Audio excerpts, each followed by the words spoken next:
खुशामदीद। आप देख रहे हैं नया दौर लाइफस्टाइल। मैं हूं वकास हबीब राना और मेरे साथ मौजूद हैं उमर सईद आज के एपिसोड के साथ। टू फिल्मी में आपको खुशामदीद। उमर, आज हम कुछ बात करने जा रहे हैं अपकमिंग मूवीज पर जो पाकिस्तान में रिलीज होने जा रही हैं in the month of November. सबसे पहले तो है जॉयलैंड और फिर है टिच बटन। अब मैंने जॉयलैंड का वो देखा है टीजर और ट्रेलर, एंड मुझे तो वो बड़ा अच्छा लगा, so I discuss that with you. लेकिन before I do that, before I start with that, मुझे तो आप ये बताएं कि सबसे पहले आपने the legend of Maula Jatt देख ली है? हमारी उसके ऊपर मुख्तलिफ इश्यूज पर बात होती रही है। तो अब मुझे आप सबसे पहले तो ये बताएं कि आपका उस पर क्या रिव्यू है, how did you like the movie? और आपने आज उसको 5 में से स्टार्स भी देने हैं, तो बताएं कितने स्टार्स देंगे आज आप? पहले आप मुझे बताएं कि आपने कितने स्टार दिए थे उसको। मैंने 2.5 दिए थे। 2.5 दिए थे, अच्छा, दैट्स कूल। अच्छा, जहाँ तक बात है, मुल्ला जट जब मैंने देखी थी तो आई थॉट, मतलब जो मेरी इनिशियल थॉट थी, मुझे लगा कि मतलब एक तो इसमें कोई शक नहीं है कि वो जैसी फिल्म पाकिस्तान में पहले नहीं बनी हुई है। तो इस मामले में तो वो बेहतरीन, मेरा ख्याल है वो तो बहुत अच्छी एफर्ट है इसकी, कि वो एक ऐसी चीज़ लोगों को दिखा दी जो कि लोगों ने उससे पहले एक्सपीरियंस ही नहीं की थी। तो ये मुझे बहुत अच्छी बात लगी, बहुत अच्छी लगी मुझे ये बात। और वो जो हॉल में भी जो एक वो नज़र आया ना कि लोग चाह रहे थे कि वो देखें, तो वो मुझे अच्छी लगी ये बात, और उनको वो कर रहे थे। अच्छा, लेकिन उसमें अगर मैं बिल्कुल थोड़ा-सा रिव्यू दूँ उसका, तो मेरा जो सबसे बड़ा मसला था उस फ़िल्म में, as a not of as a film maker but as a general audience, मैं उस फ़िल्म के साथ ना टोटली, मैं कभी भी किसी भी जगह पे कनेक्ट नहीं कर पाया। मैं उस इमोशन को फ़ील नहीं कर सका जो इमोशन वो शायद कन्वे करवाना चाहते थे।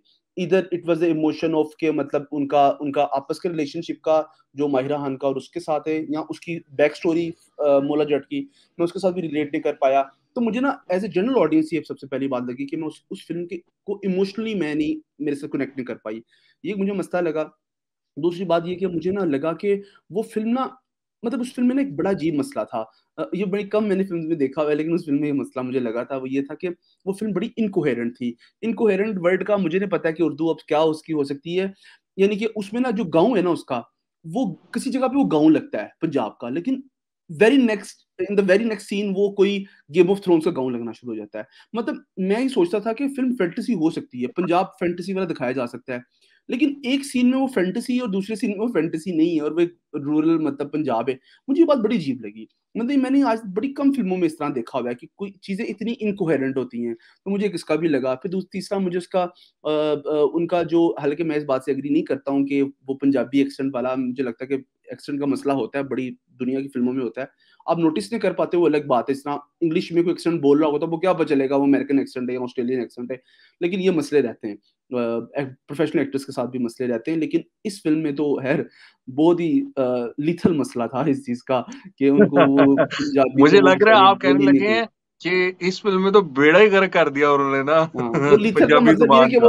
वो लीथल का मतलब ये एक डेडली मसला था कि वो उन्होंने मुझे वो इसमें वो था, इसमें वो कहती है कि वो माहिरा खान कहती है कि मैं तुम पोटे-पोटे कर दूँगी, जो कि उसको पोटे-पोटे या इस तरह कुछ वर्ड करना था, लेकिन उसने वो नहीं बोला गया उससे। तो इट वाज़, मतलब अजीब, बहुत अजीब था, और वो पूरा सिनेमा हॉल हँस रहा था। पता नहीं आपके साथ ये हुआ या नहीं, लेकिन मैंने जब देखा था कि माहिरा खान जब भी आती थी तो वो लोग हँसते थे उसकी। और मुझे लगता रहा पूरी फ़िल्म में कि वो पूरी फ़िल्म में हँसती रही है। मतलब वो जब भी कुछ सीरियस बात भी करती थी तो मुझे लगता था इस तरह वो हँस रही है। मतलब मुझे माहिरा खान का बड़ा वो लगा, लेकिन बाकी आई थिंक मुझे लगता है कि इस लिहाज से अच्छी चीज़ है कि लोगों ने उसको देखा। अच्छा यार, बड़ी मज़ेदार बात है, बल्कि मैं बिल्कुल उसको कह के वाइंड अप करेंगे इसको और हम अपने टॉपिक की तरफ जाएँगे। लेकिन मुझे एक बात उसमें बड़ी अजीब, मतलब मैंने नोट की है कि कल ना एक एक्सप्रेस ट्रिब्यून ने मुल्ला जट के ऊपर एक पोस्ट लगाई हुई थी फेसबुक के ऊपर। मैं फ़ेसबुक से डिस्कनेक्टेड हूँ कुछ 10-12 दिनों से, लेकिन कल मैंने जब उसको देखा पहली मर्तबा, तो उस पोस्ट में मोला जट के लिखा हुआ था कि इस फ़िल्म ने कोई 150 करोड़ का बिज़नेस करने लगी, या कुछ इस तरह की उसने कोई पोस्ट थी। उसके नीचे लोगों ने कमेंट किए हुए थे, जो टॉप कमेंट्स नज़र आ रहे थे। उसमें तकरीबन सारे कमेंट्स ये थे कि ये फ़िल्म बहुत ओवररेटेड है और ये फ़िल्म बहुत बुरी फ़िल्म है।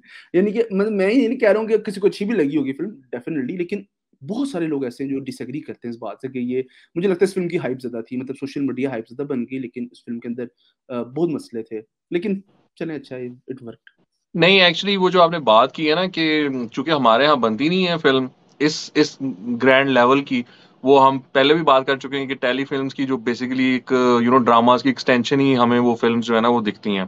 तो ये उस लिहाज से तो अच्छी थी। और जो मैंने लोगों का फिल्म देखने के बाद उनका रिव्यू पूछा, उनका तासुरात उनके पूछे, तो वो भी यही कह रहे थे कि ऐसी फिल्म हमने देखी नहीं, ऐसी फिल्म बनी नहीं पाकिस्तान में। जो हाँ आपने भी वो बात की, सो एक आम बंदे के लिए वो कहता है बस इतने भी काफी है।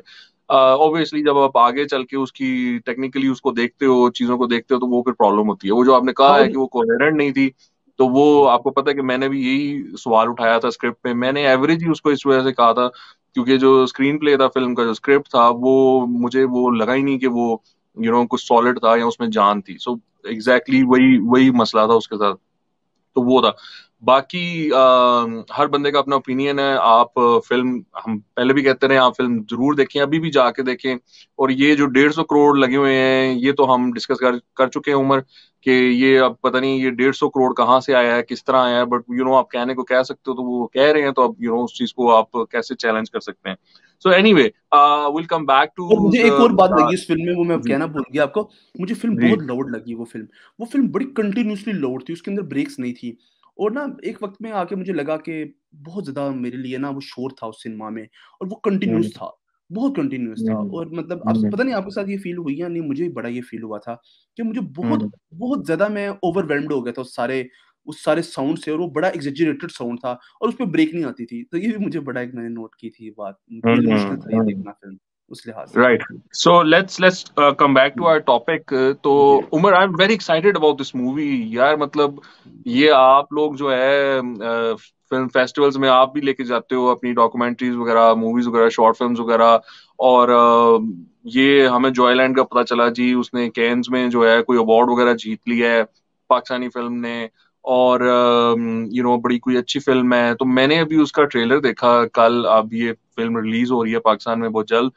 तो I absolutely love the trailer. मतलब वो जो हम बात करते थे, कल्चर शो होना चाहिए, कोई उसकी रूट्स शो होनी चाहिए। इस मूवी में ऐसा लग रहा है कि जो डायरेक्टर है उन्होंने बड़ी अच्छी कोई रिसर्च की हुई है, और जो स्टोरी है वो बहुत ही ज्यादा ग्राउंडेड है, रूटेड है हमारे एनवायरनमेंट के साथ। लाहौर में शूट हुई हुई है, लाहौर की कहानी है। और वो उसमें स्टेज ड्रामास जो हैं, जो स्टेज इंडस्ट्री है, थिएटर इंडस्ट्री, वो इन्वॉल्व है, पंजाबी थिएटर इंडस्ट्री। तो मुझे तो बड़ा वो एक रिफ्रेशिंग सा एक उसको देखकर तासुर मिला है। And I am really really excited कि कब ये फिल्म रिलीज होगी और कब मैं देखूं। तो मुझे तो वो बड़ी एस्पेक्ट्स इसके जबरदस्त लगी। आई नो कि you know bit more about this movie, तो जरा हमें बताएं कि इसका क्या मामला है। ये जो डायरेक्टर है उसके बारे में भी बताया, और मूवी का आपने जो ट्रेलर देखा है, how do you feel about this? यार जॉयलैंड, जब मैंने भी इसका ट्रेलर देखा था, मैं जॉयलैंड को बड़ी देर से फॉलो कर रहा हूँ, जब से वो फेस्टिवल्स में जाना शुरू हुई। और वो एक म्यूचुअल फ्रेंड्स की वजह से और सारा उसकी वजह से। तो मुझे जब ये जाना शुरू हुई, तो ये बड़ा इसकी एक फेस्टिवल सर्किट में इसका बहुत ज़्यादा इस वक़्त इस फ़िल्म का ना एक सीन है जॉयलैंड का।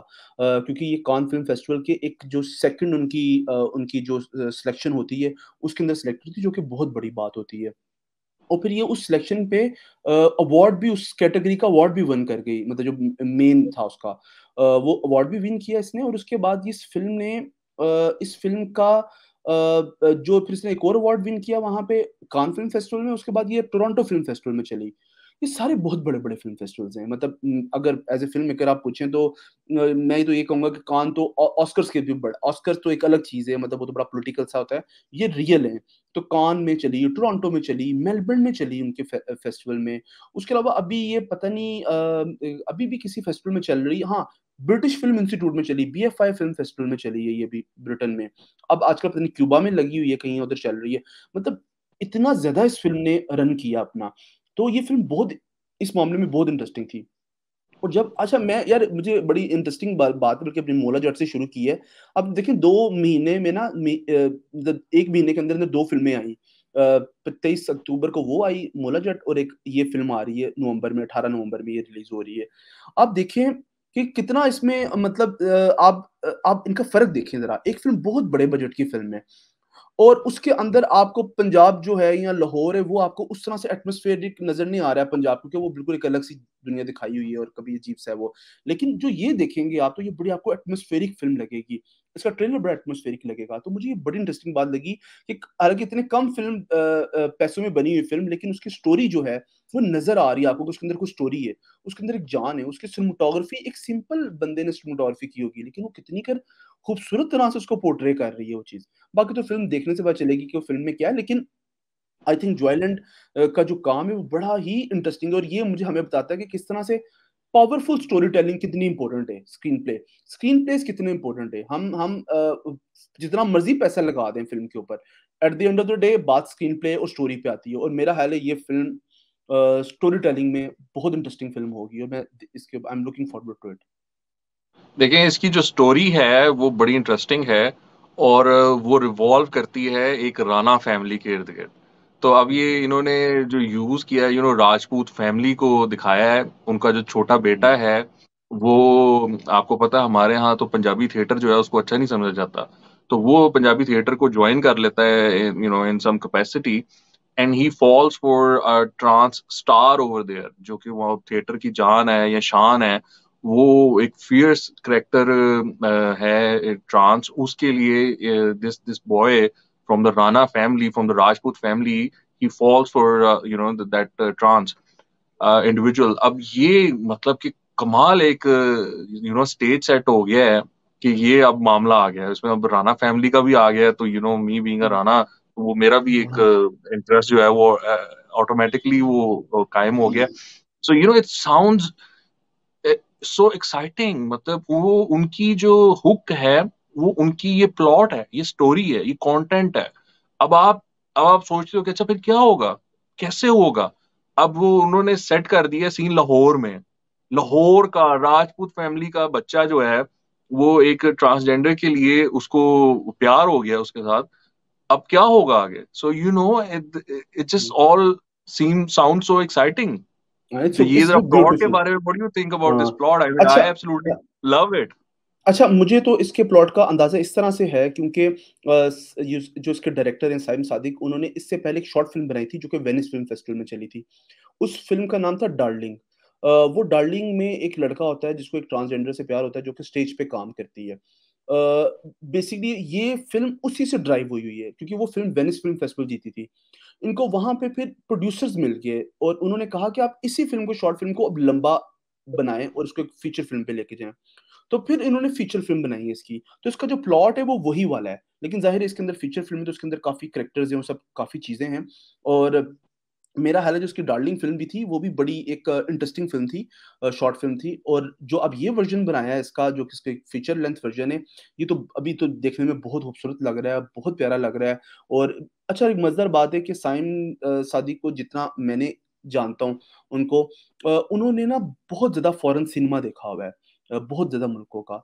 हमारी कुछ इंटरेक्शंस में हमें मुझे पता चला ये बात कि उन्होंने काफ़ी सिनेमा देखा हुआ है और वो नज़र आता है उनका वो जो सिनेमा अप्रोच जो उन्होंने देखी हुई है, फ़ॉरेन सिनेमा जो उन्होंने देखा हुआ है, वो उनको मुझे इनके यहाँ पे नज़र आती है। और दूसरी बात है कि साइम की जो एक बात है जो मुझे बहुत और बेहतर लगती है, वो ये है कि उन्होंने कमर्शियल उनके अंदर कमर्शियल सेंस भी है कि मैंने कमर्शियली चीज़ों को किस तरह से लेना है, जो कि डार्लिंग में मुझे नज़र आई थी। में थोड़ा-सा पीछे वो गाने चल रहे हैं, जो स्टेज गाने जो मुजरे टाइप होते हैं, वो चल रहे हैं और उसके ऊपर डांस हो रहा है। तो आई थिंक वो भी चीज़ फ्लेवर इसमें नज़र आता है। तो it's a very beautiful combination of commercial but at the sem art. और आपने बताया इस तरह से वो Rana family, so he knows about Lahore. और मैं जितना उनको जानता हूँ एज़ ए राइटर या डायरेक्टर साइम सादिक को, आई think I totally believe in him. और मुझे लगता है कि ही विल डू समथिंग जो कि उसके जो काम होगा वो डेफिनिटली अच्छा होगा क्योंकि he knows stuff whatever he is doing. Fantastic. So Umar, जो दूसरी फिल्म है वो है टिच बटन। इसमें फरहान सईद हैं, ईमान अली हैं और सोनिया हुसैन हैं। और हमारे जो हैं फिरोज खान, जो आजकल कंट्रोवर्सीज का शिकार हैं, वो इस फिल्म में है। ये भी फिल्म जो है वो नवंबर में रिलीज हो रही है। मैंने इसका भी ट्रेलर देखा। वो ट्रेलर जो है 3 मिनट का इन्होंने ट्रेलर निकाला है, वो पूरी फिल्म उसमें दिखा दी है। सो मुझे समझ नहीं आ रही कि मैंने अब फिल्म में क्या देखना है जो इन्होंने मुझे ट्रेलर में ऑलरेडी नहीं दिखा दिया हुआ। इस फ़िल्म की जो कहानी है वो तो अपनी जगह, लेकिन मुझे जो देखकर जो मेरा फर्स्ट इंप्रेशन था वो ये था कि सोनिया हुसैन जो हैं, she belongs on the big screen. मतलब उसकी प्रेज़ेंस जो बड़ी ज़बरदस्त लग रही है। And of course Iman Ali, she somebody जो कि वो मतलब ख्वाबों जैसी दिखती है स्क्रीन पर, तो वो तो बहुत अच्छी लग रही है। बाकी I am not too sure about the movie story and it's it's plot. मुझे तो इतना कोई वो उसने एक्साइट नहीं किया। What was your impression of Tich Button? हाँ, जब मैंने टिच बटन का, बिल्कुल आप जो सही बात कर रहे हैं, बिल्कुल ऐसे ही है। जब मैंने टिच बटन का ट्रेलर देखा था, तो इनिशियली आई थॉट कि अगेन इट्स अ कमर्शियल, बड़ी टिपिकल कमर्शियल फ़िल्म जो होती है, जिस तरह से हमें नज़र आती हैं और जो पाकिस्तानी जो बनाते हैं अमूमन। और दूसरी बात ये कि जब मैं सर्च कर रहा था, तो मुझे पता चला कि इसके जो डायरेक्टर हैं, वो कासिम साहब हैं कोई, और वो ड्रामास के, टीवी ड्रामास बनाते हैं। तो वो टीवी ड्रामास के जो फ्रेम, जो उनकी जो एक लुक है, वो नज़र भी आ रही है कि वो टीवी ड्रामा ही नज़र आ रहा होता है आपको। But in just very Bollywood inspired commercial जो स्टफ है ना, वो उसके अंदर वो डाला हुआ है। तो जहाँ तक बात है, वो आपने तो वो खैर मुझे तो काफ़ी स्टोरी समझ आ गई उसके अंदर ही, मतलब जो ट्रेलर के अंदर, क्योंकि इतना बड़ा लेंथी ट्रेलर है वो, कि वो आपको नज़र आ ही जाता है कि कुछ ना कुछ ये स्टोरी जो है, ये कुछ तरह की स्टोरी है। लेकिन I think Iman Ali is brilliant. I think she is a very beautiful beautiful actress. और I think I am not concerned about her acting skill, लेकिन I am more concerned about her beauty, because she is very pretty. और हम शुरू से हमें इस बात का अंदाज़ा है कि वो she looks very beautiful on on screen. और दूसरी सोनिया हुसैन, आई think she looks good, and she is generally, मुझे लगता है कि उसमें वो चीज़ है। लेकिन जो फरहान जो है, जो कि मेन इसका जो है हीरो है, मुझे वो उसमें कभी भी हीरो वाली लुक नज़र नहीं आती है। पता नहीं क्यों, ये मेरी अपनी अपनी थॉट है इस मामले में। और दूसरा जो फिरोज़ है, जो कि आजकल आपने बताया वो कंट्रोवर्सीज़ में भी है, तो मुझे उसके अंदर भी वो चीज़ नज़र नहीं आती। तो मुझे लगता है कि इस ये फ़िल्म जो एक है, वो एक टिपिकल कमर्शियल फ़िल्म होगी, और जो कि एक बहुत ही नॉर्मल सा बिज़नेस करेगी, और बहुत ही नॉर्मल बिज़नेस करेगी। लोग देख भी लेंगे। पता नहीं उन्होंने अपनी रिलीज़ डेट चेंज कर दी है। पहले वो जल्दी होनी थी, अब वो 25 नवंबर को हो रही है रिलीज़ डेट। तो आई थिंक कोई हाँ, आई मसला भी थिंक वो इनकी कंट्रोवर्सीज का कुछ मामला रहा है मेरे ख्याल से। ये फिरोज वाला भी मामला काफी फिरोज़ था। खान। फिरोज खान पे, क्योंकि उनकी जो वाइफ हैं उन्होंने डिवोर्स ले ली हुई है और उन पे केस चल रहा है डोमेस्टिक वायलेंस का, तो वो भी कंट्रोवर्सी चल रही है। तो मेरे ख्याल से उन्होंने सोचा होगा कि हम इसको थोड़ा सा आगे कर दें, ये कंट्रोवर्सी जरा डाई डाउन हो जाए या थोड़ी सी मेलो हो जाए, तो फिर हम फिल्म रिलीज करें। मे बी ये एक रीजन हो सकता है। फिर ये भी हुआ कि सोनिया हुसैन ने एक नोटिस भी भेजा जो प्रोड्यूसर हैं, वन ऑफ द प्रोड्यूसर जो हैं उर्वा हुसैन, उनको। तो 50 लाख रुपए का उन्होंने हर्जाने का दावा किया। उसके बाद उर्वा ने अपनी भी एक्सप्लेनेशन दी। उन्होंने कहा जी किस ये स्टोरी, किस पर्सनल। बात का नोटिस क्या था? उन्होंने कहा जी मुझे पेमेंट, सोनिया हुसैन ने कहा कि इन्होंने मेरी जो पेमेंट डिसाइड हुई हुई थी वो मुझे अभी तक हुँ, इन्होंने पेमेंट नहीं की। हीले बहाने ये करती रही हैं और आज तक मुझे अपनी कंप्लीट पेमेंट जो है वो नहीं मिली है, इवन दो कि फिल्म जो है वो रिलीज होने वाली है। तो इस बात पर उन्होंने हर्जाने का दावा किया है इनके खिलाफ। अब उन्होंने आगे से बयान दिया कि ये मसला हम हल कर लेंगे बैठ के, जो भी उनकी वो जनरली होता है। तो वो ये भी मामला है। तो मे बी ये हुँ, कंट्रोवर्सीज रही हैं इस फिल्म के दौरान। Maybe this is the reason कि ये फिल्म जो है वो हुँ, थोड़ा सा डिले हुई है। जी। मैं ये और कहता वो हूँ क कि अगर आप मसाला फिल्म हुँ, बना रहे हैं तो हुँ, फिर हीरो भी उसी तरह के थोड़े से होने चाहिए। ड्रामाज में एक्चुअली उमर हमारे पास पूल भी कहाँ है हीरोज का, मतलब अब वो ड्रामा से ही लेकर आने हैं जो भी लेकर आने हैं। हुँ, तो वो शायद उसमें से शायद कोई नए लड़के को भी चांस दिया जा सकता था, अगर कोई इस तरह की पर्सनैलिटी वाला है, हीरो टाइप, वो जो बॉलीवुड के हीरो हुआ करते थे, शायद उसको भी चांस दे सकते थे। व्हाट डू यू थिंक, ये क्या मेंटालिटी होती है कि एक ड्रामा का एक्टर जो है उसको ला रहे हैं बजाय किसी नए लड़के को चांस दे देते, तो शायद मेरिट पे ज्यादा बेहतर होता। हुँ। अच्छा, वकास, मुझे जो इस बात पे जो लगता है कि एक तो ये कि उर्वा हुसैन, आपने बताया भी इसकी कि वो प्रोड्यूसर है इस फ़िल्म की। तो वो उर्वा हुसैन के घर का ही बंदा था वो फरहान, तो उन्होंने कहा कि चलो अब इसी बहाने वो भी थोड़ा-सा ऊपर आ जाता है, वो बंदा भी।